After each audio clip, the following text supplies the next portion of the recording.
The rain was coming down in thin, sharp needles when the car stalled on the side of the road, and with it, something inside him stalled too. He had already been late to everything that mattered in his life, his daughter's school meetings, overdue bills, sleepless nights filled with worry, and now, on the evening he least wanted to face, the universe seemed determined to test him again. The dashboard clock blinked angrily as if mocking him, and the title of the night echoed in his head, a blind date he never wanted, arranged out of pity and pressure, a reminder of everything he'd lost and everything he was afraid to hope for again. If you believe that kindness can change lives and that second chances sometimes arrive in the most unexpected ways, take a moment right now to like this video, share it with someone who needs hope, comment your thoughts, and subscribe to the channel, because stories like this remind us why humanity still matters. He was a single dad, the kind who learned to braid hair by watching online videos at midnight and measured success not in promotions but in how often his daughter laughed. Life had narrowed for him after his wife passed away 3 years earlier, collapsing into a small, fragile world made of school runs, microwave dinners, and the quiet ache of absence. He worked long hours as a mechanic, his hands always smelling of oil and metal, because it was honest work and because it paid just enough to keep the lights on. Love, romance, even the idea of companionship had become distant concepts, things that belonged to another version of himself he barely remembered. The blind date was supposed to be harmless. A co-worker insisted it was time, that he couldn't stay closed forever, that his daughter deserved to see her father smile again. He agreed reluctantly, already rehearsing polite excuses in his head. He dreaded it not because he hated women, but because he hated expectations, the pressure to be someone healed, someone ready, someone who wouldn't compare every smile to a ghost. As he drove through the rain toward the cafe where they were supposed to meet, his chest felt heavy, as if the night itself was pressing down on him. That was when he saw her. Her car sat stranded on the shoulder, hazard lights blinking weakly through the rain, hood slightly raised like a wounded animal. She stood beside it, soaked despite her umbrella, her posture tense and exhausted. Most cars passed by without slowing, headlights slicing through the darkness and disappearing just as quickly.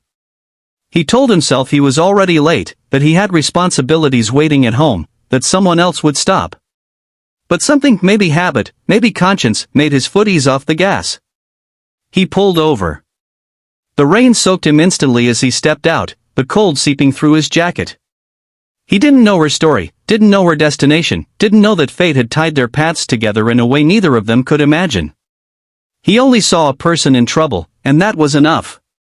He checked the engine with practiced ease, his movements calm and sure, the kind that came from years of fixing what others gave up on. The problem was simple enough, something he could handle in minutes. As he worked, he noticed her watching him with a mixture of relief and guarded curiosity, the way people do when they've learned not to expect help. He didn't flirt. He didn't ask personal questions. He didn't try to impress. He just fixed the car, wiped his hands on a rag, and gave her clear instructions on how to get back on the road safely. In those few minutes, there was a quiet, unspoken respect between them, a brief moment of humanity shared between strangers under the rain. When the engine finally turned over smoothly, her shoulders relaxed for the first time, and something like gratitude softened her face. He left before the moment could stretch into awkwardness, nodding politely as he returned to his car. He didn't wait for thanks. He didn't wait for her name. He drove away, rain still tapping against his windshield, unaware that he had just altered the course of his own life. By the time he reached the cafe, he was later than late. He sat in his car for a moment, staring at the entrance, debating whether to go in at all. His phone buzzed with a message from his coworker asking if he'd arrived. He sighed, straightened his jacket, and forced himself inside, the warmth and soft lighting a sharp contrast to the storm outside. He scanned the room, searching for a stranger who would soon be labeled his date, when his eyes landed on a familiar silhouette. His breath caught, not in excitement, but in shock. There she was, the woman from the roadside, now dry, composed, sitting alone at a small table with a cup of coffee growing cold. For a split second, he considered turning around and leaving, convinced this was some cruel coincidence or misunderstanding. But then she looked up, recognition flickering across her face, followed by something warmer, something deeper. The dread he'd felt all evening twisted into confusion. This wasn't the scenario he had feared. This wasn't the awkward stranger he'd imagined. This was someone he had already helped, already seen vulnerable, already connected with in a way that had nothing to do with expectations or labels. He realized, standing there frozen, that fate had a sense of irony that bordered on mercy. As they sat together, the conversation flowed not because they were trying, but because they weren't. There was no pressure to perform, no need to impress. They talked about ordinary things, work, daily routines, small frustrations, and beneath it all ran a quiet understanding. She spoke of rebuilding her life after a difficult past, of learning to trust again, of the exhaustion that came with being strong for too long. He listened, really listened, the way he hadn't listened to anyone outside his daughter in years. What surprised him most was how safe he felt. Not excited in a reckless way, not overwhelmed by emotion, but steady. Grounded. He realized that his dread hadn't been about meeting someone new, it had been about reopening a door he thought was permanently closed. And here it was, opening not with a bang, but with a gentle creak, inviting him to step forward at his own pace. The night ended without grand declarations or promises. There was no dramatic kiss, no sweeping music. Just two people walking out into the damp night, sharing a quiet laugh about how absurdly the evening had begun.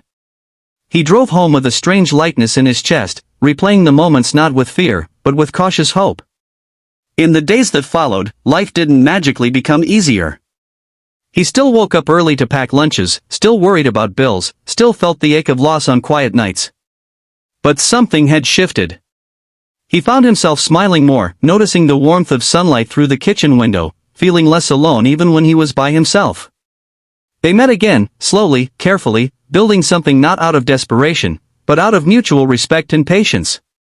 His daughter noticed first. Children always do. She noticed the way her father hummed while cooking, the way his eyes softened when his phone buzzed, the way laughter returned to their home like an old friend. And for the first time in years, he allowed himself to imagine a future that wasn't defined by survival alone. The woman from the roadside wasn't a miracle, and she didn't fix his life.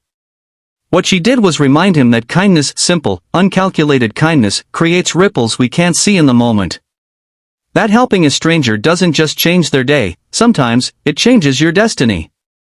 He hadn't fixed her car expecting anything in return, and maybe that was the point. Love, when it arrived, came not as a demand, but as a quiet reward for choosing compassion when it would have been easier to drive past. As the seasons changed, so did he. He learned that it was okay to carry the past without letting it define the future. That healing didn't mean forgetting, and moving on didn't mean replacing. It meant opening space for new memories to grow alongside old ones. The dread that once ruled him faded into a lesson he would never forget. The things we fear most are sometimes the very things that save us. If this story touched your heart even a little, if it reminded you of someone you've helped or someone who helped you when you least expected it, please take a moment now to like this video, share it, and subscribe. It truly helps these stories reach others who need them. And before this story ends, I have a special request for you. Comment below and tell us, do you believe that small acts of kindness can change a life? Because somewhere out there, on a rainy road or a difficult night, someone is deciding whether to stop and help, unaware that the choice they make could